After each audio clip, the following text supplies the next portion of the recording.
అందరికీ వందనాలు. ఈరోజు నాకు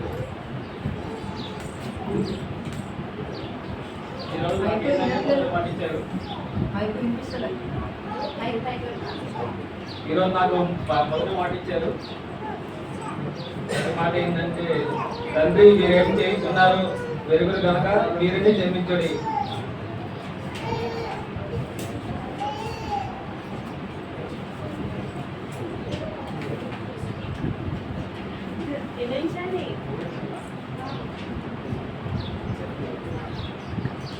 చూడండి, ఇక్కడ ఏమన్నారంటే మనం అంటే ఏంటంటే ఆయనకి యేసు ప్రభుకి అంటే ఆయనకి శివేసినప్పుడు ఏంటంటే ఎంత కష్టం వచ్చినా కానీ ఆయనకి ఎంత కష్టం శివేసినప్పుడు ఎంత కష్టం వచ్చినా ఏమైనా కానీ ఆయన ఏంటంటే ఆయన తల్లి కోసం ప్రార్థన చేయలేదు, ఆయన శిశువుల కోసం ప్రార్థన చేయలేదు. ఆయన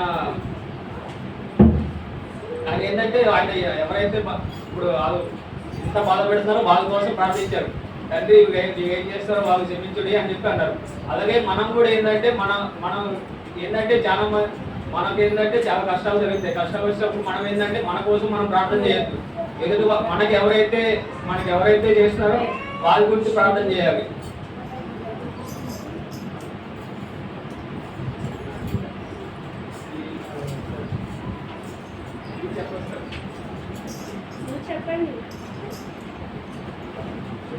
దాన్ని ఎవరైతే బాధిస్తున్నారో వారికి అంతగానో వాళ్ళ గురించి ప్రార్థన చేశారు. కానీ అంతలా దేవుడు తప్పు చేస్తున్నారు. కానీ దేవుడు మనం కూడా ఎన్నిసార్లు తప్పులు చేసినా కానీ దేవుడి దగ్గర క్షమాపణ కోరుకోవాలి. క్షమాపణ కోరుకుంటే దేవుడు ఏంటంటే వెంటనే మనం చేసిన పాపాలు ఇవన్నీ అంటే చూపిస్తారు. అలానే ఏంటంటే ఇప్పుడు అలాగే మనం కూడా క్షమాపణ హృదయం కలిగి ఉండాలి. మన శత్రువులను క్షమించే హృదయం కలిగి ఉండాలి. దేవుని శిలువ దేవుడు ఇచ్చిన మొదటి వాటిని బట్టి దేవుని క్లాప్స్ కొడదాం, అందరం కూడా క్లాప్స్ కొడదాం. క్షమించమనేటువంటి చక్కటి మాటను ఎవరిచ్చినటువంటి బిడ్డను బట్టి దేవుడికి మహిమ కలుగును గాక.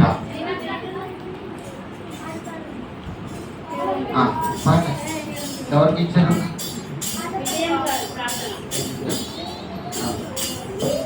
దీన్ని బట్టి ప్రార్థన చేసుకుంటాము. ప్రార్థన చేసుకుంటాం మొదటి మాటను బట్టి. దేవుడి వందనాలు, వందనాలు, అయ్యగారి వందనాలు. అలాగే ఈ మొదటి మాట దేవుడి పలికిన మాటను బట్టి కుమారుడు నాయన మరి మాట్లాడాడు కాబట్టి నా తండ్రికి మరి నేను ప్రార్థన చేయడానికి నాకు ఈ సమయం ఇచ్చినందుకు దేవుడి వందనాలు. తండ్రి ఏం చేస్తున్నారని క్షమించిన అన్నప్పుడు తండ్రి అందరినీ క్షమించి గుణం ఆయన కొంత కనుక మనకైతే మరి అందరినీ క్షమించే గుణం మనకు ఉండదు. అలాగే అందరినీ కూడా క్షమించే గుణం మనకు కూడా ఉండాలని ప్రతి ఒక్కరిని నాయన ప్రార్థన చేయమని అడుగుతున్నాం. ప్రభా నా తండ్రి, ఇదిగో తండ్రి ఎవరైతే నా ప్రభా వేసిస్తామంటున్నారో దూషిస్తామంటున్నారో అలాంటి వారిని అందరినీ కూడా క్షమించే గుణం దయచేయమని అడుగుతున్నాం. ప్రభా ప్రతి ఒక్కరిని నైనా క్షమించే హృదయం ఉండాలి తండ్రి, ప్రేమించే హృదయం ఉండాలి, ఆదరించే హృదయం ఉండాలి నా తండ్రి. అలాగే ప్రతి అవసరంలో తీర్చిన తండ్రి ప్రతి ఒక్క హృదయాల్లోని మీరు ఉండి దాని ఈ 40 దినాల్లో నా ప్రభా నా తండ్రి సెలవు జ్ఞానాల్లో నా ప్రభా ఉపవాసాలు నీ ప్రార్థన చేసి నీ వాక్యాలు అనేకమైన మాటలు నాయన మాకు అందించి ఉంచారు. ఆ మాటలను బట్టి నీకు కృతజ్ఞతాస్తుతో చెల్లించుకుంటున్నాం ప్రభా. అట్లాటంగా లేకుండా ముందుకు నడిపించావు తండ్రి. అలాగే ఈ మొదటి మాటను బట్టి నైనా నీకే వందనాలు, స్తోత్రాలు. అందరినీ క్షమించి నైనా గుణం మాకు కూడా దయచేయమని, శత్రువులు ప్రేమించే గుణం మాకు కూడా దయచేయమని నీ చిన్న ప్రార్థన పరలోక రాజ్యం చేర్చుకోమని అడుగుతున్నాను తండ్రి.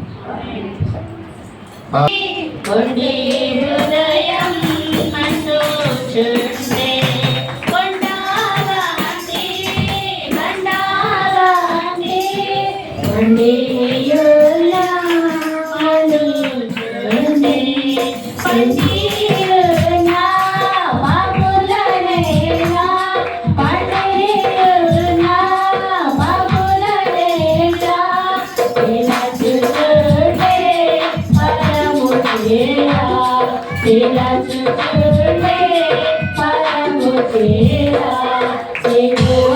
ఎంత చేరిన నాడు కలుషములను అడిగివేయు సిలువ ఎంత చేరిన నాడు కలుషములను అడిగివేయు. రెండవ మాట, చక్కని మాట వినిపించారు కృష్ణ బ్రదరు. నిజంగా దేవుడు క్షమించే గుణాన్ని ప్రతి ఒక్కరికి ఇచ్చారు. క్షమించమని దేవుడు అమ్మగారికి అయ్యగారు అన్నాను. లూకాసు వార్త 23:43 వచనంలో ఏముందంటే, క్షమించే గుణము ఎలా దేవుడు క్షమిస్తాడని ఆ వచనం గురించి నేను వివరిస్తాను. యేసుప్రభుని శిలువలో వేసినప్పుడు అటొక దొంగ ఇటొక దొంగలు, ఆ ఇద్దరు దొంగల మధ్యలో యేసుప్రభుని శిలువ వేశారు.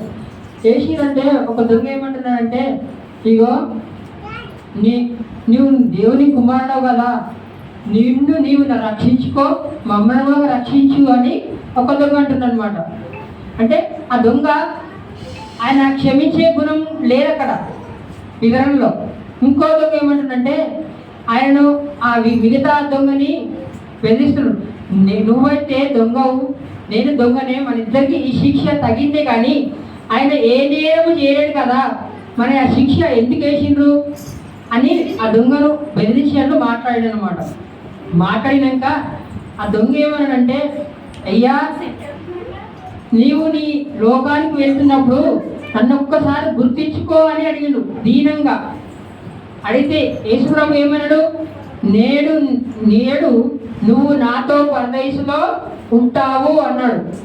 అంటే దేవుడు ఆ దొంగ దేవుని నమ్ముకోలే, మరి బాప్తిసం తీసుకోలే, కానీ క్షమించమని అడిగిండు.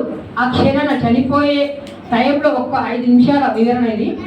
క్షమించు అని అడిగిండు. ఆ క్షమించే గుణము దేవునికి ఉంది కాబట్టి దేవుడు యేసుప్రభు ఏమన్నాడు, నీవు నాతో కూడా పరదేశంలో ఉండువు. నేటికి ఈ రోజు కూడా దేవుని దగ్గరనే ఉన్నాడు. ఎవరు? ఆ దొంగ. విషయం ఏంటంటే, మరి ఆయన దేవుని తెలుసుకోలే, మరి బాప్తిసం తీసుకోలే, అసలు నమ్ముకోలేడు. కానీ యేసుప్రభు ఆ లాస్ట్ టైంలో దేవుడు ఆ దొంగని క్షమించాడు. మనం కూడా ఏమైనా తప్పు చేసినా, దేవుడికి విరుద్ధంగా జీవించినా, దేవుడా నన్ను క్షమించు అని అంటే ఖచ్చితంగా దేవుడు క్షమిస్తాడు. బందిపోడు దొంగ అటువంటి దొంగనే క్షమించిండు. మనల్ని ఎందుకు క్షమించాడు దేవుడు? ఖచ్చితంగా క్షమిస్తాడు. సమయాన్ని ఇచ్చినందుకు మీకు అందరికీ వందనాలు. చరణుడి వాక్యాన్ని దేవుడు దీవించింది కాక. కళ్ళు మూసుకుందాం.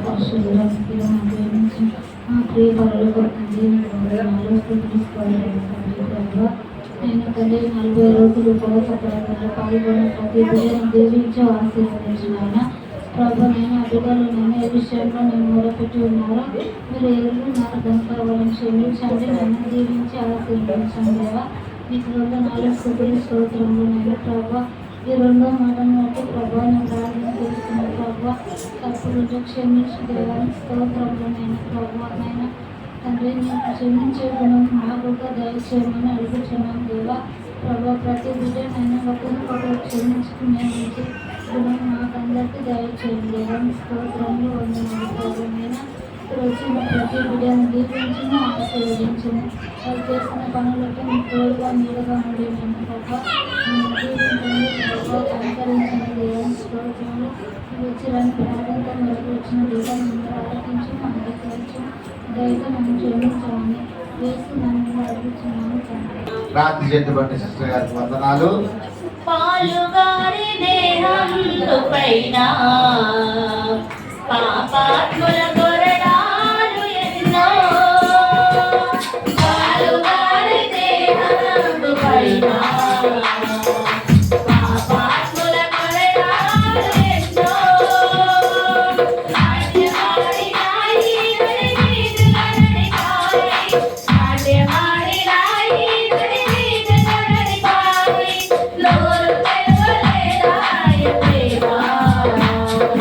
నదులు పలకలేదాయ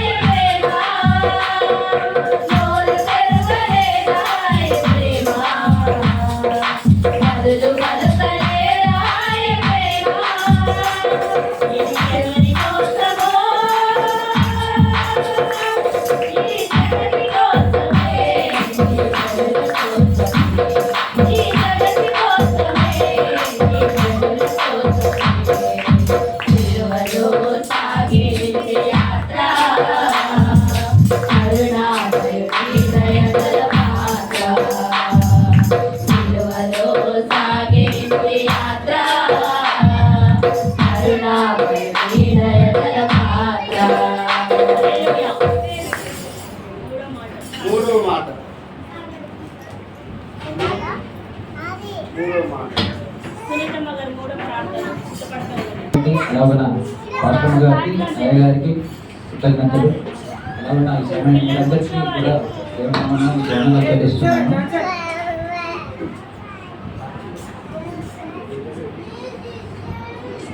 యేసు ప్రభు వారిని సిలువలో వేసినప్పుడు మూడవ మాటగా పలికిన మాట ఏమిటంటే యోహాను సువార్తలో 19వ అధ్యాయం 26వ వచనం, యేసు తన తల్లియు తాను ప్రేమించిన శిష్యుడును దగ్గర నిల్చుండుట చూసి, అమ్మా ఇదిగో నీ కుమారుడు అని తన తల్లితో చెప్పాను.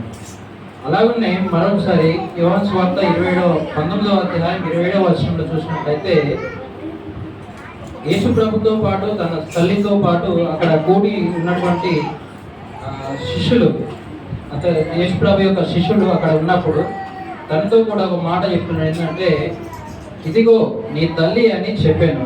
ఎవరిని చూసి అంటే మరియమ్మను చూసి యేసు ప్రభుల వారు ఇదిగో నీ తల్లి అని అక్కడ చెప్పుచున్నాడు.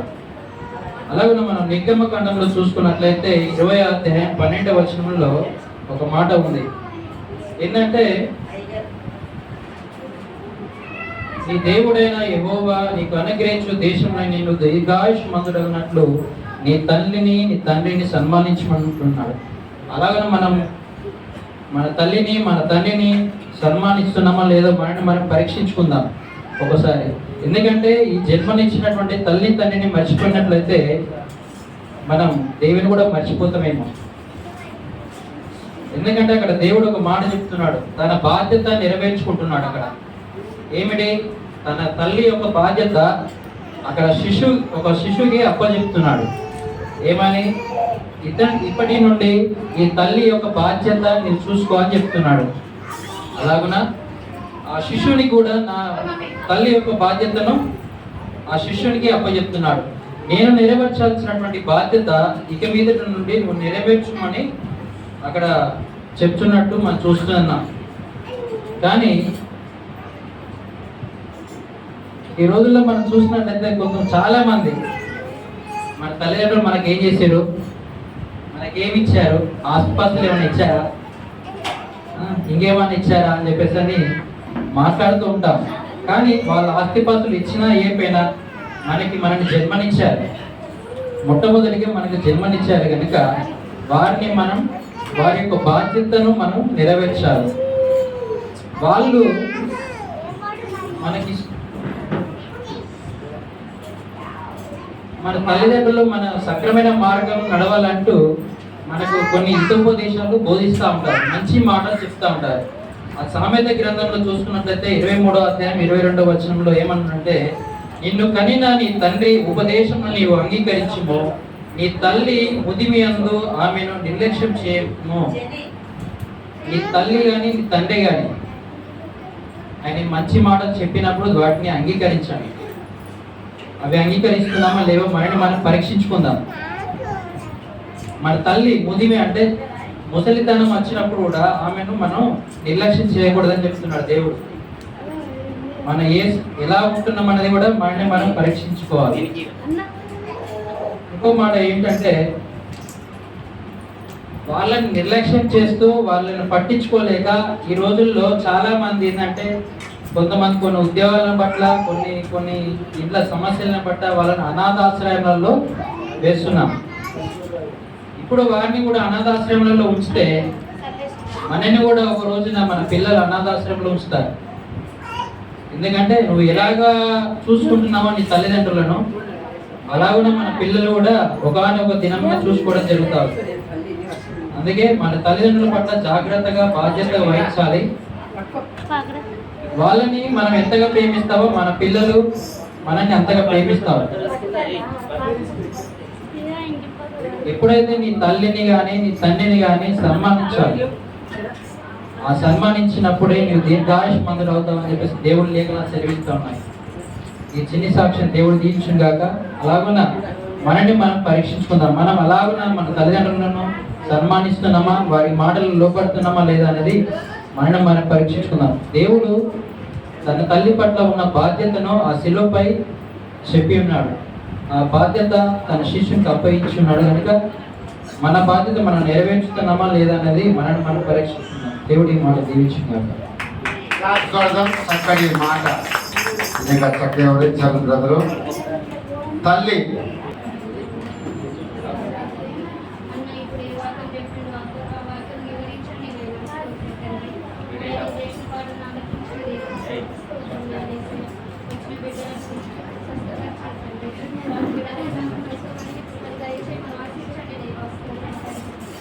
వచ్చిన బిడ్డలకు ఎంతో బాధతో తీసుకొచ్చినట్టు ఆయన మంచి ఆరోగ్యం దయచేయండి తండ్రి. ఆయన ముట్టండి తాకండి స్వస్థపరచండి దేవాస్తుంది తండ్రి. ఈ సమయం ఇచ్చినందుకు అమ్మగారు అయ్యగారికి దయచేయమని మా కుటుంబం గురించి మాకు ప్రార్థన చేయండి తండ్రి. మా ప్రార్థనలో ఏ శక్తి ఏ సైతాన్ని తీసివేయమని ఈ చిన్న పాటను ఆలకించమని బంగారు పాదములను బతుకుని వేడుకుంటున్నాం తండ్రి. ప్రార్థించేటువంటి శ్రీరామ్ గారికి వందనాలు. ఈ సమయంలో మా పాటకు ముందు ఆ మజ్జిగ తేండి అమ్మా. మజ్జిగ డాన్ బాబు ఉన్నారు. డాన్ బాబు ఈ మాటను చక్కగా ఉద్దేశించి దేవుని ప్రేరేపణతో చెప్తారు.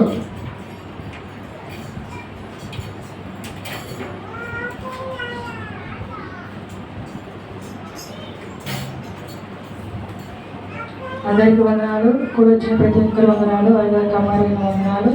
మరి దేవుడు ఇచ్చిన ఈ 4వ మాటను బట్టి కూడా నేను వందనాలు చెల్లిస్తున్నాను. మరి ఇచ్చిన నాకు 4వ మాట ఏమనగా మత్తయి సువార్త 27వ అధ్యాయం 46వ వచనం. మత్తయి సువార్త 27వ అధ్యాయం 46వ వచనం. ఇంచుమించు 3 గంటలప్పుడు యేసు ఏలి ఏలి లామా సబక్తా అని బిగ్గరగా కేక వేసాను. ఆ మాటకు నా దేవా నా దేవా నా చెయ్యి ఎందుకు విడిచితివి అని అర్థము. ఇక్కడ ఏమన్నాడంటే ఇంచుమించు 3 గంటలకు యేసుప్రభు ఏమన్నాడంట, ఏలి ఏలి లామా సబక్తా అని బిగ్గరగా కేక వేసాను. ఏలి ఏలి లామా సబక్తా అంటే ఏంటి? నా దేవా నా చెయ్యి ఎందుకు విడిచావు అన్నాడు. ఎలా చెప్పాడు దేవుడు? యేసుక్రీస్తు వారు ఎలా చెప్పారు? ఏడుస్తూ చెప్పాడా? బాధపడుతూ చెప్పాడా? సంతోషంగా చెప్పాడా? ఎలా చెప్పాడు? బిగ్గరగా కేక వేస్తూ చెప్పాడు. ఎందుకు? ఆ బాధను తట్టుకోలేక ఆ సిలువలో నా దేవా నా చెయ్యి ఎందుకు విడిచిపెట్టావు అన్నాడు. ఇక్కడ మనం ఏం చూడాలంటే దేవుడికి ఇంకా దేవుడి తండ్రికి కుమారుడికి ఈ ఇద్దరి మధ్యలో ఎడబాటును మనము గమనించాలి. అయితే ఈ యేసుక్రీస్తు వారి తండ్రి ఇంకా అలానే ఈ కుమారుడికి ఎడబాటు ఎక్కడ స్టార్ట్ అయిందంటే ఈ గెత్సెమనే తోటలో ఆయన ప్రార్థించుకుండగా సైనికులు వచ్చి ఆయన వెళ్తున్నప్పుడే ఎడబాటు అనేది మొదలైంది. అప్పుడే దేవుడికి అర్థమైంది, ఏంటి వీళ్ళు నాకు సిలువ వేస్తారు, దేవుడి చిత్తం మీద ఉంది అని యేసుక్రీస్తు వారు అనుకుంటూనే ఉంది. బిగ్గరగా ఇలా సిలువలో ముందుగా చెప్తా ఉన్నాడు. ఏమని? నా దేవా నా చెయ్యిని విడిచామని చెప్తున్నాడు. అయిన వాళ్ళు విడిచాడు, కుటుంబం విడిచింది, దేశం మొత్తం విడిచింది, అక్కడ ఉన్న ప్రతి ఒక్కరు విడిచాడు. ఆఖరికి ఈయన సినిమాలో ఇలా వేలాడుతూ లాస్ట్కి ఏమన్నాడంట, నా దేవా నువ్వు నా చేయి కూడా వదిలేసావా? అందరూ నా చేయి వదిలేశారు. అలాంటప్పుడు నువ్వు నా దగ్గర ఉన్నావు, నువ్వు నాతో ఉన్నావు, నా తోడున్నావు అని ఎవరున్నారంటే యేసుక్రీస్తు వారు అంటున్నాగా. ఆయన ఆఖరికి వచ్చేటప్పటికి దేవుడు కూడా ఏం చేశాడంట, ఈ యేసుక్రీస్తు వారిని చెయ్యని వదిలిపెట్టేశాడు. వదిలిపెట్టాక దేవుడు ఆ బాధను తట్టుకోలేక ఏమన్నాడంట, నా చేతుకు విడిచావు అని అన్నాడంట. మనము ఉదాహరణ చూసుకున్నట్లయితే బైబిల్ గ్రంథంలో మొట్టమొదటిగా మనము నోవా గురించి చూసుకున్నట్లయితే ఆయన నోవాకి అర్థం ఏమిటి? దేవుడితో నడుచువాడు. దేవుడు చేపట్టుకుని నడిపించాడు. ఆయన పరలోకం నుంచి భూమిని చూస్తుండగా నోవా గారే ఒక నీతిమంతుడుగా యథార్థవంతుడుగా నీతిమంతుడుగా కనబడి ఉన్నాడు. అయితే దేవుడు అతన్ని ఎంచుకుని జనులకు తండ్రిగా చేశాడు. కానీ ఆఖరికి ఏం చేశాడంటే నోవా గారు ఆ ద్రాక్షరసము మొత్తంలో మునిగిపోయి తన వంశాన్ని చిట్టుకుని తన వంశాన్నే చెడగొట్టుకున్నాడు. దాన్ని బట్టి దేవుడికి ఏమొచ్చిందంట, దేవుడు కోపం వచ్చి దేవుడు నోవా చేతిని వదిలేశాడు. తొందరగా మనం చూసుకున్నట్లయితే ఆ పేతురు ఇంకా శిష్యులు ఆ సముద్రం కూడా పడవ చేసుకుని వెళ్తుండగా పెద్ద భూకంపం అనేది వచ్చింది. అందరూ పడిపోతున్నాడు, ఆ పడవ అనేది మొత్తం మునిగిపోతూ ఉన్నది. అప్పుడు యేసుక్రీస్తు వాడు ఏంటంటే పేతురు చూస్తుండగా యేసుక్రీస్తు వాడు నీటి మీద నడుచుకుంటూ వస్తున్నాడు. ఆ చూసిన పేతురు ఏం చేశాడంటే పేతురు కూడా నడుద్దామని దేవుడితో ఉన్నామని ఆ నీటిలోకి దిగగానే ఏం చేస్తున్నాడంట, ఆ పేతురు గారు మునిగిపోతూ ఉన్నాడు. మునిగిపోయి వచ్చాడు. అప్పుడు దేవుడు ఏం చేశాడంట, పేతురు గారి చేపట్టుకున్నాడు. చేపట్టుకుని లేపి నీకు ఇంకా సమయం ఉంది, నువ్వు ప్రజల కోసం నువ్వు సేవ చేయాలని దేవుడు ఏం చేశాడంట, ఆయన్ని రక్షించాడు, చేపట్టుకుని లేవనెత్తాడు. ఒకవేళ యేసుక్రీస్తు వారు లేకపోతే చేపట్టుకోకపోతే ఏమవుతుంది, ఆయన మునిగిపోయి చనిపోయేవాడు. కాబట్టి ప్రతి విషయంలో కూడా ఏంటంటే దేవుడు మన చేపట్టుకునే ఉంటారు. అసలు ఆ దేవుడు ఆ సిలువలో మాట ఎందుకన్నాడంటే, మనము మొట్టమొదటిగా చూసుకున్నట్లయితే హెబ్రీ రాసిన పత్రిక అందరికి తీద్దామా? హెబ్రీ 2:15 రాసి ఉంటుంది, ఒకసారి చూడండి.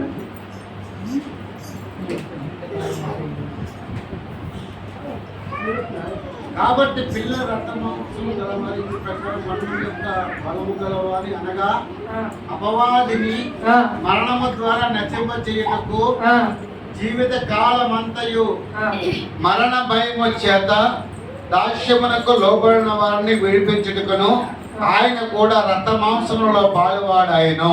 చాలు. ఏంటంట, మన పాపం నిమిత్తము ఆయన ఏమయ్యాడంట, సిలువలో బలియాగం అయ్యాడంట. ఎందుకు?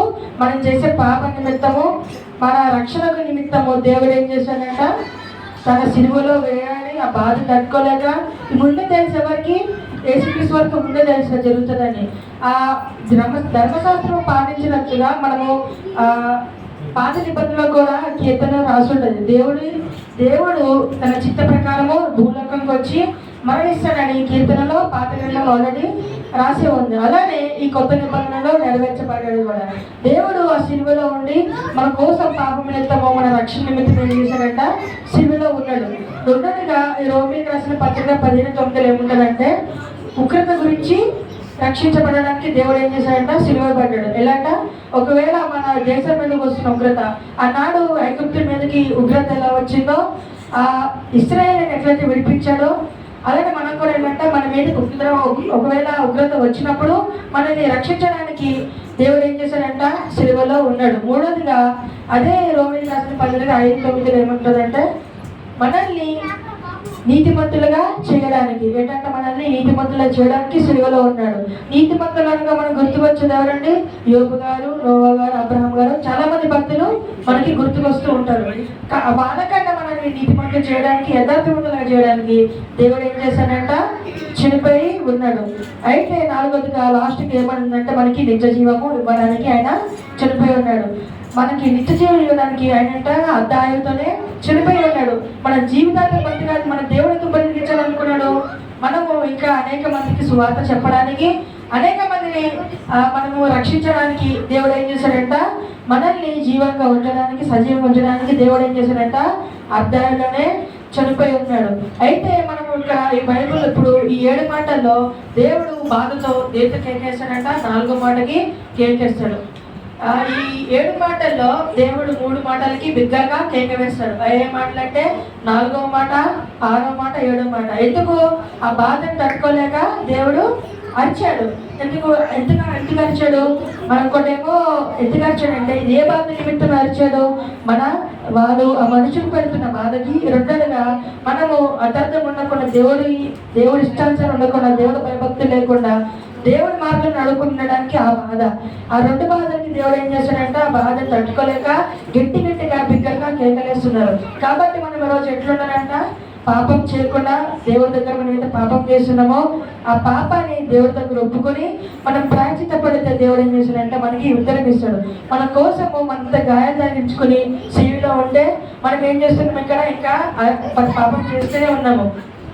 ఆ కాలంలో ఏం చేసేవాడంట, పాపం చేసి మళ్ళీ అర్పించేసేవాడంట. దేవుడికి ఇష్టం లేక తానే దహన బలిగా ఏం చేశాడంట, ఈ లోకానికి వచ్చి సిలువలో వెళ్ళాడి తన ప్రాణం విడిచాడు. అంతనిమిత్తమైన మనం ఏముండాలంట, దేవుని భయభక్తులు కలిగి పాపం విడిచి ప్రాయశ్చిత్తం పని మనము మంచి మార్గంలో నడవాలి. ఈ వాక్యం దేవుని విడికిలో దీవించి ఆశీర్వదించుగాక. ఆమేన్. సంతోషము. కుమారుడు బట్టి దేవుడికి మహిమ కలుగును గాక. ఈ మాట నిమిత్తము ప్రార్థన చేసుకుందాం.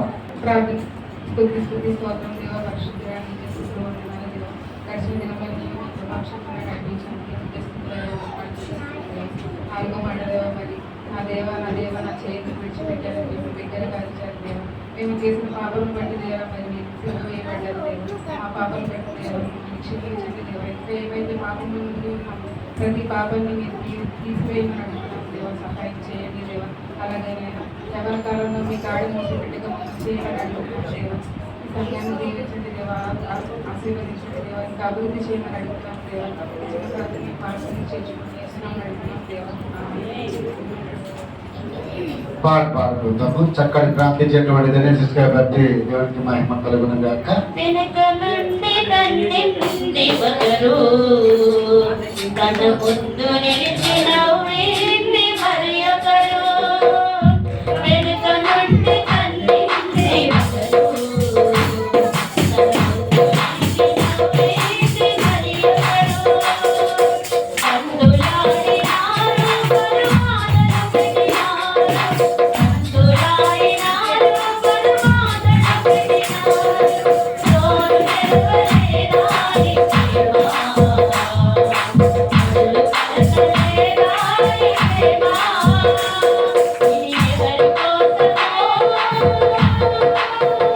ఈ జగతి కోసమే, ఈ జనుల కోసమే, ఈ జగతి కోసమే, ఈ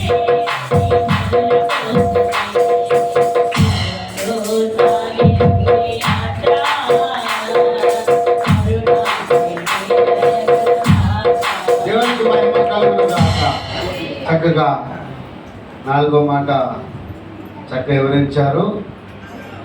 5వ మాట, ఈ సమయంలో 5వ మాట యోహాను సువార్త 19వ అధ్యాయము 28వ వచనము.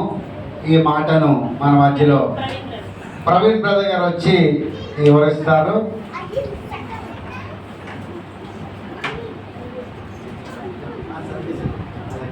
వివరించండి. చెప్పలేదు అంజలి గారు, నన్ను నడవచ్చు.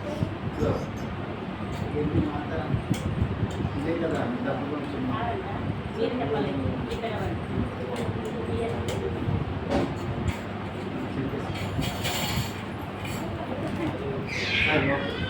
వాకించాలి. అంజలి గారు వివరిస్తారు దాన్ని.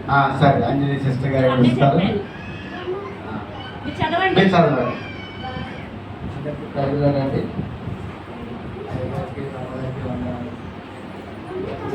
చదవబోయే యోహాను సువార్త 19వ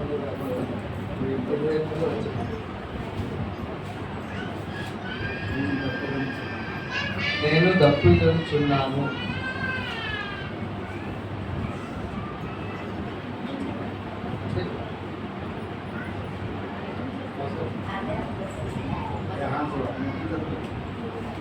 అది తరువాత సమస్తమును అప్పటికి సమస్తం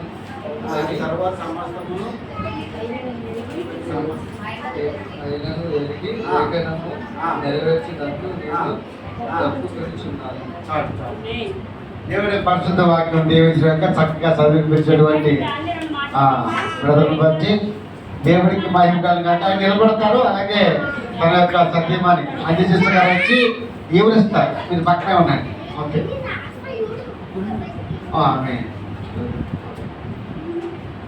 రండి అమ్మా, పర్లేదు పర్లేదు.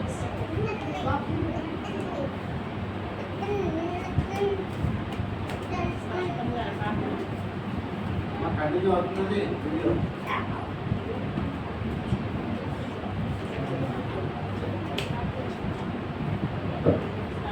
అందరికి ప్రైజ్లాడండి. అయ్యగారికి అమ్మగారికి ప్రైజ్లా. సమయాన్ని ఇచ్చినందుకు దేవుని అనుకున్నాను, ఎంతగానో సూచిస్తున్నాను. ముఖ్యంగా నా భర్తకి ఈ యొక్క ఇది అద్భుతమైన అవకాశాన్ని దేవుడు మాకు కలుగజేసినందుకు నేను ఎంతో సంతోషిస్తున్నాను. ఎందుకంటే ఒకప్పుడు మందిరానికి రావాలని కూడా ఆయనకి సమయం ఉండేది కాదు. ఈ సంవత్సరము, ఈ కొత్త సంవత్సరంలో నా భర్తని దేవుడు మందిరాన్ని నడిపించినందుకు దేవునికి వందనాలు చెల్లిస్తున్నాను. ఇచ్చిన 5వ మాటను బట్టి దేవునికి కృతజ్ఞతలు చెల్లిస్తున్నాను. నేను తప్పికొనిచున్నాను అని ఆయనకి అర్థం ఏంటో నాకేం తెలియదు, కానీ అమ్మగారు చెప్పాలన్నారని చెప్తున్నాను.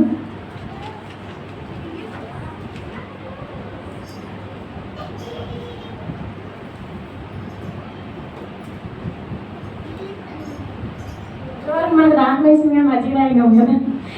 అట్లనే ఏసై కూడా అనేక శ్రమలు పొంది 40 రోజులు ఉపవాసం నుండి కన్నీరు కార్చి నీకోసం నా కోసం ప్రార్థన చేసి ఆయన చాలా దప్పికొన్నాడు. ఆయన దప్పికొన్న దేనికోసం అంటే ఆత్మల కోసం దప్పికొన్నాడు. ఆయన ఆత్మలు అంటే నశించిపోతున్న ఆత్మలు ఆయన రక్షించడానికి ఆత్మీయంగా దప్పికొన్నాడని నేను చెప్తున్నాను అనమాట. ఆ దప్పిక ఏంటంటే ఒక్క పాపే నశించుకోవడం ఆయనకి ఇష్టం లేదన్నమాట. అనేక మంది ఇప్పుడు నా కోసం నీ కోసం అందరి కోసం 40 రోజులు ఉపవాసం ఉండి ఆయన రక్తమంతా చెమటంతా రక్తముగా మారేటట్టుగా ఆయన ప్రార్థన చేసినప్పుడు మనం ఒక్కరోజు ఉపవాసం ఉండాలంటేనే మనకి చాలా ఇబ్బంది కలుగుతుంది. ఒక్కరోజు ఉపవాసం కనీసం 1 గంట సేపు కూడా నీళ్ళు తాకుండా మనము ఉండలేము. అట్లాంటిది యేసయ్య 40 రోజులు ఉపవాసం ఉండి వాటర్ ఏం తాగకుండా అట్లా కాకుండా ఆయన చాలా శ్రమలకు గురి చేశారు. అక్కడ కొండ మీదకి తీసుకెళ్ళి అక్కడ నుంచి కిందికి నడిపించి మరలా కొడలతో కొట్టి అనేక హింసలు పెట్టినప్పుడు ఆయనకి ఏమైందంటే ఆయనకి దాహం వేసింది. ఆ దాహం కూడా ఆయనకి ఆత్మీయంగా కలిగిన దాహం కూడా కాదు. ఎందుకంటే ఆత్మలో ఆయన శ్రమ పొంది అనేక శ్రమలకు గురైనప్పుడు ఆయన మనుషుల ద్వారా ఆయన మనుషులు ఏమిస్తారు అన్నట్టుగా ఆయన యొక్క దాహం అనినప్పుడు వాళ్ళు కనీసం ఆయనకి వాటర్ కూడా ఇవ్వలేకపోయారు. ఇప్పుడు ఈ రోజులో మనం కూడా దేవునికి ఒక సమయాన్ని అంటే ఆయనకి ఇవ్వలేకపోతున్నాం. పని ద్వారా ఏవో బిజీ విషయంలో ప్రతి ఒక్క విషయంలో దేవుని విషయంలో అనేసరికి వెనకాడిపోతాం. ప్రార్థన రావాలంటే వెనకాడిపోతాం. అట్లా కాకుండా ప్రతి విషయంలోనూ దేవునికి ముందుండి ఆయన ముందు విన్నాడు. ఆయనకు సమయాన్ని ఇచ్చేటట్టుగా మనం ఉండాలని ఇక్కడ ఈ వాక్యం సెలవిస్తుందని నేను చెప్తున్నాను. అదేవిధంగా ఆత్మీయ దప్పిక గురించినటువంటి మాట ఏంటంటే ఐదో మాటకి దాకా నేర్చుకోవాల్సింది ఏంటంటే మన దప్పిక తీర్చడానికి ఆయన దప్పికొన్నాడని చెప్పింది. విశ్వాసి యొక్క దప్పిక తీర్చడానికి దయచేసి సహాయం చేయాల్సిన కోరుతుంది. యోహాను సువార్త 7వ అధ్యాయం 37వ వచనం సాయం చేయాల్సిందిగా కోరుచున్నాను. యోహాను సువార్త 7వ అధ్యాయం 37వ వచనం. ఆ పండుగలో మహాదినమైన నిత్యదినమున యేసు నిలిచి ఎవడైనను దప్పికొనిన ఎడల నా యొద్దకు వచ్చి దప్పిక తీర్చుకొనలు చాలండి. ఇక్కడ ఏమంటున్నాడు? ఎవడైనా దప్పికొనాలి అంటే యేసయ్యకి దప్పికొనాలంటే ఆయన చాలా వాటర్ అనేక మందికి వాటర్ తయారు చేశాడు. ఆయన ఇప్పుడు జీవజాలాలు ఆయన అయితే ఉన్నాయి. ఆయన తలుచుకోవాలి కానీ ఏదైనప్పటికీ ఆయనకి సమస్తము సాధ్యమే. అయినప్పటికీ ఆయన దప్పికొన్నాడు. ఎందుకంటే శారీరకంగా ఆయన దప్పుకున్నాడేమో కానీ ఆత్మ విషయంలో ఆయనకి ఏ దప్పిక లేదు. ఆత్మ విషయంలో ఉన్నాడు కనుక అనేక శ్రమలు, ఎంతో మంది శ్రమలు, ఇరుకులు, ఇబ్బందులు, అనేక కీడులకు శంకించినప్పటికీ కూడా ఆయన ఎటువంటి వేదనకు కానీ గురి కాకుండా ఈ యొక్క దప్పిక గురించి ఆయన చెప్తున్నాడు. అలాగే ఆయన ఆగారి విషయంలో కూడా ఆమెకు వాటర్ కావాలని ఎంతో ప్రార్థన చేసినప్పుడు ఆమెకి నీటి బొగ్గును ఆయన దయచేశాడు. అలాగే ఇశ్రాయేలు ప్రజల్లో కూడా ఆ యొక్క వాటర్ లేనప్పుడు ఒక బండ నుండి వారికి వారిని దయచేశాడు. అటువంటి గొప్ప దేవునికి వాటర్ కావాలని అనుకున్నప్పుడు ఆయన చేతిలో పని ఎంతైనా నాకు కావాలనుకున్నప్పుడు ఆయనకు వస్తుంది కదండి. అయినప్పటికీ ఆయన అలా అనుకోలేదు. ఇది లోకానుసారమైన దప్పిక కాబట్టి, ఇది ఆత్మల కొరకైన దక్ష కాబట్టి ఈ దప్పికని ఎలా తీర్చుకోవాలని, ఆత్మను సంపాదించుకోవాలని ఆయన దప్పికొన్నాడని నేను అనుకుంటున్నాను. ఈ చిన్న వాక్యం దేవుడు దీవించుకుంటాం. చక్కటి మాటలు వివరించేటువంటి అంజలిని బట్టి అలాగే ప్రవీణ్ బ్రదర్ని బట్టి వల్ల దీని గురించి ప్రార్థన చేసుకుందాం. మన మధ్యలో శాశ్వతమ్మ గారు ఈ వాక్య నిమిత్తం ప్రార్థన చేస్తారు. ఇలా వచ్చేసాను లోపలికి వచ్చేసేది కృష్ణ కొద్దిగా అనుకోను ఆ దారి ఇచ్చేసాను.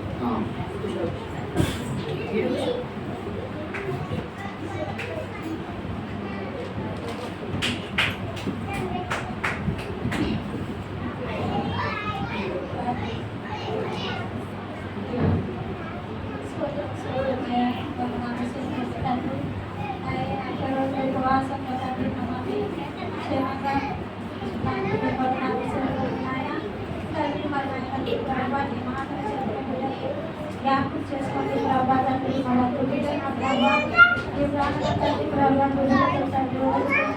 ఉంటున్న ఓపిక మాకు ప్రభా తండ్రి బిడ్డలు మా తండ్రి మన చెప్పిన బిడ్డలు జ్ఞాపకం చేసుకోండి. వాళ్ళ పిల్లల్ని జ్ఞాపకం చేసుకోండి ప్రభా.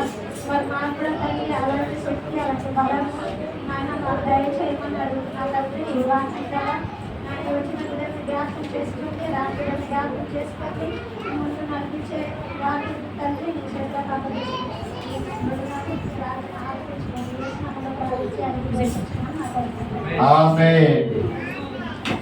చక్కగా ప్రార్థించినటువంటి సిస్టర్ గారికి వందనాలు.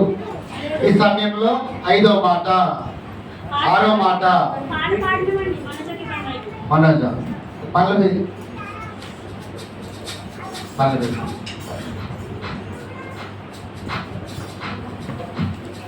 మైకండి ఇవ్వండి.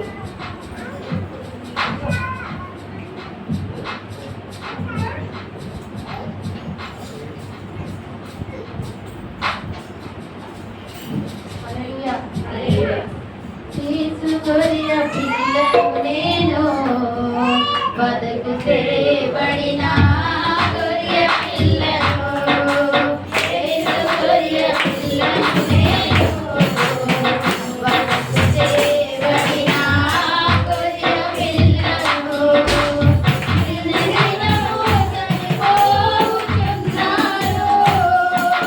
నిన్నను చనిపోతున్నాను యేసుక్రీస్తులో బ్రతుకుతున్నాను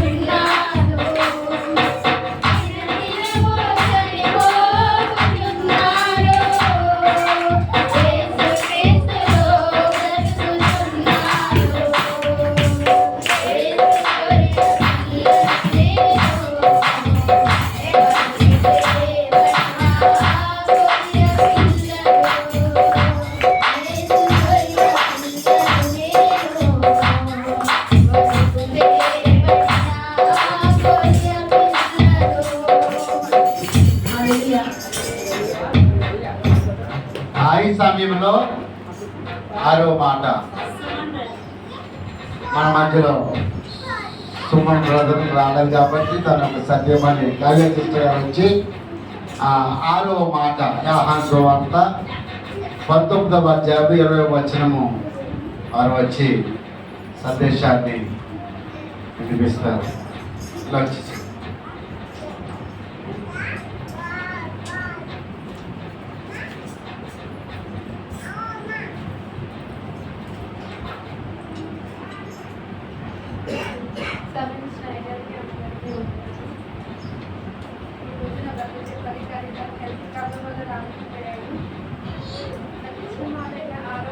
సమాప్తమైనది. యోహాను సువార్త 19వ అధ్యాయం 30వ వచనం. యేసు ఆ చిరక పుచ్చుకొని సమాప్తమైనదని చెప్పి తల వంచి ఆత్మను అప్పగించు. ఈ మాట దేవుడు విజయంతో యేసుక్రీస్తు మొదలుపెట్టి ఉన్నాడు. యేసుక్రీస్తు ఈ లోకానికి వచ్చిన ఉద్దేశం ఏమిటంటే ఎక్కడ సమాప్తమైనదో మనం చూద్దాము. యోహాను సువార్త 10వ అధ్యాయము 17-18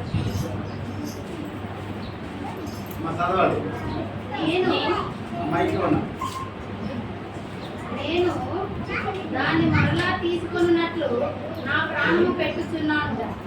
ఇందువలననే నా తండ్రి నన్ను ప్రేమించుచున్నాడు. ఎవడునూ నా ప్రాణము తీసుకొనడు. నా అంతట నేనే దాన్ని పెట్టుచున్నాను. దాన్ని పెట్టుటకు నాకు అధికారము కలదు. దాన్ని తిరిగి తీసుకొనుటకును నాకు అధికారము కలదు. నా తండ్రి వలన ఈ ఆజ్ఞ పొందింది నన్ను.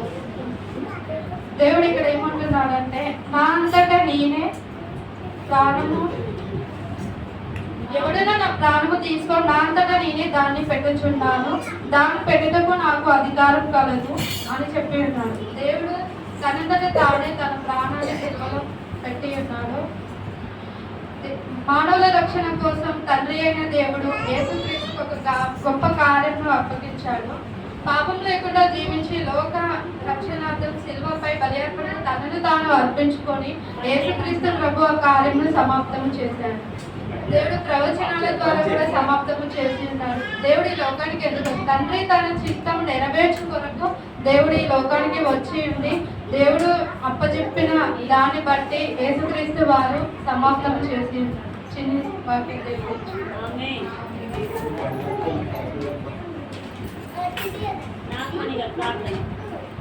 క్లాస్ కొడదాం. చక్కటి మాట.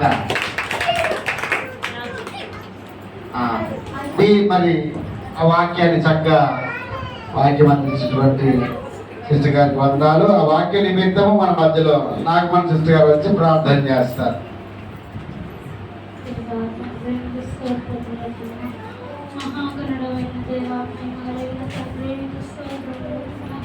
ఈ సమయాన్ని ఇచ్చినందుకు స్తోత్రములు నాయనా. తండ్రి, మా కోసం నిజంగా ప్రభా ఈ లోకానికి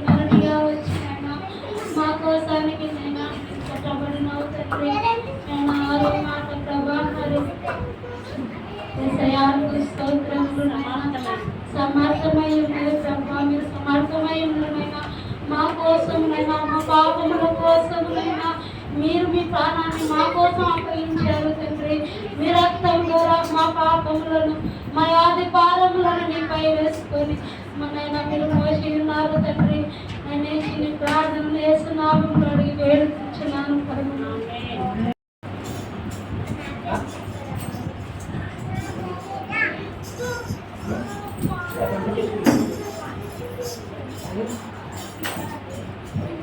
సమయం ఇచ్చిన అయ్యగారికి, అమ్మగారికి, సంఘ సభ్యులకి వందనాలు. ఈరోజు ఈ మాట నాది కాదండి, మా ఆయనది. తను డ్యూటీ నిమిత్తం వెళ్ళాడు కాబట్టి నేను చెప్పవలసి వస్తుంది. నేను నా మాట కాదు కదా, నాకేమి ఇవ్వలేదు కదా అని చెప్పేసి నేను ఏం ప్రిపేర్ అవ్వలేదు. నాకు తెలిసిన దానిలో, నాకు వచ్చిన దానిలో చెప్తాను. మీకు అర్థమైతే అర్థం చేసుకోండి, తప్పుగా చేస్తే క్షమించండి. నాకు ఇచ్చిన మాట 7వ మాటలో మొదటి మాట నుంచి 7వ మాట వరకు ప్రతి ఒక్కరూ చాలా అద్భుతంగా చెప్పారు. నాకు వచ్చిన మాట 7వ మాట. అదేమిటంటే లూకాసు వార్త 23వ అధ్యాయము 46వ వచనం. అప్పుడు యేసు గొప్ప శబ్దముతో కేక వేసి, తండ్రి, నీ చేతికి నా ఆత్మను అప్పగించుచున్నాను నేను. ఆయన ఈలాగు చెప్పి ప్రాణం విడిచెను. అయితే సిలువ వేసినప్పుడు దేవుడు మొదటి మాట నుంచి వాళ్ళు, తండ్రి మీరేమి చేయించున్నారో వీళ్ళు ఎరుగరు కనుక మీరు క్షమించండి అని చెప్పినప్పటి నుంచి ప్రతిదీ దేవుడు భరిస్తూ భరిస్తూ భరిస్తూ భరిస్తూ ఇది ప్రాణం విడిచే సమయానికి తన ఆత్మను ఎవరికి అప్పచెప్పుచున్నాడు? తన తండ్రికి అప్పచెప్పుచున్నాడు. మనము కూడా పుట్టినది మొదలుకొని మన మరణం వరకు, మనం బయటికి వెళ్ళినా కానీ, మన ఏదైనా చిన్న పని చేసుకున్నప్పుడు కానీ, మన ఏజ్ని బట్టి, మన స్థితిని బట్టి మనకంటూ ఎవరో ఒకరు ఆధారం ఉంటారు. ఇప్పుడు పెళ్లి కాని వాళ్ళకనుకోండి తల్లిదండ్రుల ఆధారం, పెళ్ళైన వాళ్ళకనుకోండి తన భర్త. ఒక స్థితికి వచ్చినప్పుడు పిల్లలయ్యి వాళ్ళకు పెళ్ళిళ్ళైనప్పుడు కూడా మనం ఎవరి మీద ఆధారపడతాము? బిడ్డల మీద ఆధారపడతాం. బయటికి వెళ్ళాలన్నా, ఏమన్నా కావాలన్నా ఎవరికి చెప్పాలి? ఎవరికో ఒకరికి మన జీవితము ఆధారపడి ఉంటారు. కాబట్టి యేసు జీవితం ఎవరి మీద ఆధారపడి ఉంది? దేవుడి మీద. ఇంత బాధ అనుభవించడానికి దేవుడికి శక్తి లేదండి, చాలా శక్తి ఉంటుంది. ఒకవేళ కావాలంటే దేవుడు వాళ్ళందరినీ మార్చాలంటే ఒక రెప్పపాటున వాళ్ళందరి మనసుని మార్చగలే దేవుడు. కానీ దేవుడు ఎందుకు అలా చేయలేదంటే, నా పాపముల కోసము ఏదో ఒక గొర్రె పిల్లను మనము వధించబడాలి. మన పాపముల కోసం దేవుడు లోకానికి వచ్చాడు. కాబట్టి దేవుడు మరణించి నూతన సృష్టిగా జీవిస్తే తప్ప మనకు పాపక్షమాపణ ఉండదు. కనుక దేవుడు అన్ని బాధలు భరించి, అన్ని గంటలు సిలువలు మోస్తూ, ఆ ముళ్ళ కిరీటము మోస్తూ, అంత దెబ్బలు తిని నీ కోసము నా కోసము పరలోకం వెళ్ళి అక్కడ నివాస స్థలములు మన కోసం సిద్ధపాటు చేయడానికి దేవుడు మరణించాడు. ఆ మరణానికి కారణము నీవు నేను. దేవుడి యొక్క తండ్రికి అసాధ్యమైనది ఏది లేదు. దేనికంటే వాళ్ళు ఈ లోకాన్ని సృష్టించడానికి ఎంతో ప్రయాసపడి ఒక వారం రోజులు, 6 రోజులలో మనము ఒక రోజు ఈ లోకం తిరగాలంటే మనకు సరిపోదు. హైదరాబాద్ ఒక రోజులో తిరగాలంటే మనకి టైం సరిపోదు. కానీ దేవుడు ఇంత మంచి సృష్టిని ఎన్ని రోజులు చేశాడు? 6 రోజులలో చేశాడు. ఈ 7వ మాట కూడా దేనికి సాదృశ్యం అంటే, మొదటి మాటను మొదలుకొని 6వ మాట వరకు ఏంటంటే, దేవుడు లోకంను ఎంతో ప్రేమించాడు, నీకు నాకు ఇచ్చాడు. మనం కూడా లోకాన్ని అంతే ప్రేమించాడు. ఒకరినొకరు కానీ, మనతో తోటిపాటు ఉన్న వాళ్ళతో కానీ దేవుడు ప్రేమను మనం అనుసరిస్తున్నాం. కాబట్టి మనం కూడా ఏం కనపరచాలి? దేవుడు ప్రేమను కనపరచాలి. ఆ నిమిషం దేవుడు ఏం చేస్తున్నాడంటే, అది భరించి భరించి భరించి ఆ తలను అనేది తలవార్చాడు. వాళ్ళు మొదటి మాట ఏంటి? తండ్రి మీరు ఏం చేయించున్నారో మీరు ఎరుగరు కనుక అని చెప్పాడు కదా. ఆ మాట ఏంటంటే, ఈ మొదటి మాట నుంచి 7వ మాట వరకు మనం నేర్చుకోవాల్సింది ఏంటంటే, దేవుడు వాళ్ళు సిలువ వేయాలని కోరుకున్నప్పుడు ఏమన్నా వీడు ఏం చేసినా క్షమించు. ఆ మొదటి స్థానం ఎవరికి ఇచ్చాడు? దేవుడికి ఇచ్చాడు. చనిపోయే ముందు కూడా ఏమంటున్నాడు? నా ఆత్మ చేతికి అప్పచెప్పుచున్నాను. మొదటి స్థానాన్ని దేవుడికి ఇచ్చాడు, చివరి స్థానాన్ని కూడా దేవుడికే ఇచ్చాడు. నా జీవితంలో కూడా మనం ఏం చేయాలి? పొద్దున లేచినప్పుడు మనకు టైం లేకపోయినా, ఎంత బిజీగా ఒక 2 నిమిషాలు, ఇప్పుడు పరిగెడుతూ కూడా ప్రార్థన చేయొచ్చు. తండ్రి, ఈరోజు నేను నా పనిని మొదలు పెడుతున్నాను, నా ఆదియు అంతము నీవైంది. మళ్ళీ పడుకునే ముందు ఒక 2 నిమిషాలు, రోజంతా 24 గంటలు ఒక్క క్షణం కూడా తీరిక లేకపోయినా దేవుడు ఆ 2 మాటలలోనే సంతోషిస్తాడు. ఈ రోజు ఈ 7 మాటలు బట్టి మనము నేర్చుకోవాల్సింది ఏంటంటే, మన ప్రారంభము దేవుడై ఉండాలి, మన ముగింపు కూడా దేవుడై ఉండాలి. ఈ యొక్క దినమున దేవుడిచ్చిన 7వ మాటను బట్టి దేవుడికి ఘనత మహిమ ప్రభావాలు చెల్లునుగాక. ఆమేన్. క్లాప్స్ కొడదాం. ఇలా చక్కగా ఆఖరి మాట నుంచి ఆఖరి మాట వరకు కూడా దేవుడే అధ్యక్షత వహించి మరి బిడ్డలందరి నోటికి బోరై ఉండి దేవుడు మాట్లాడినట్లుగా మరొకసారి దేవుడికి స్తోత్రాలు చెల్లిద్దాం. ఈ మాటను బట్టి మనము ప్రార్థన చేసుకుందాం. కుమారి గారు అమ్మ రైట్ అమ్మ, తల్లిగారు వచ్చి ప్రార్థన చేస్తారు. అమ్మాయికి ఇచ్చేసేయండి.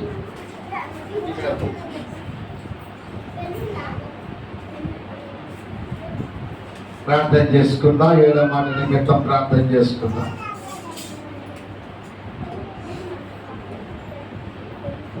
మీకు వందనాలు. ఇక్కడ వచ్చిన సంఘ బిడ్డలందరికీ, అయ్యగారికి, అమ్మగారికి వందనాలు. నేను తండ్రి నీకు వందనాలు, స్తోత్రాలు తండ్రి. గొప్ప దేవ, ఘనమైన దేవ, రక్షకుడైన దేవ తండ్రి, మమ్మల్ని రక్షించడానికి నా ప్రభువ నువ్వు వచ్చి నాయన తండ్రి సిలువలో ఎలాడుతున్నావు తండ్రి. యేసయ్యా నీకు వేలాది వందనాలు, స్తోత్రాలు ప్రభువ. మొదల మాట నుంచి ప్రభువ 7 మాటల వారికి ప్రభువ బిడ్డల్లో పలికినందుకే నీకు వందనాలు, స్తోత్రాలు తండ్రి. ఆ బిడ్డలందరినీ కూడా సేవించి నాయన నుంచి కాపాడి ఆ బిడ్డల కోరికలు నెరవేర్చండి దేవా, నీకు స్తోత్రాలు. అయ్యా నీకు ఏమిచ్చి రుణం తీర్చడం ప్రభువ, నీకు రుణపడి ఉంటాను దేవా నా తండ్రి.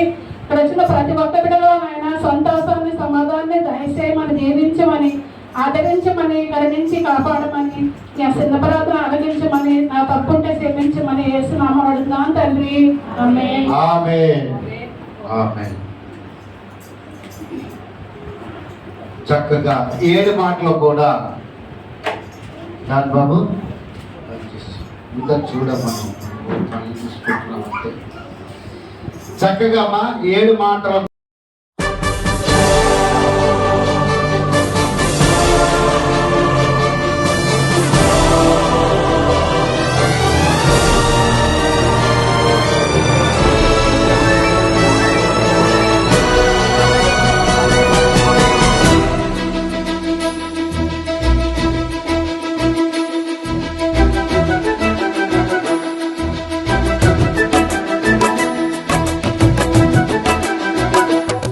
ప్రేమా పూర్ణుడా, స్నేహశీలుడా, విశ్వనాథుడా, విజయ వీరుడా, ఆపత్కాలమందున సర్వలోకమందున్న దీన జనాళి దీపముగా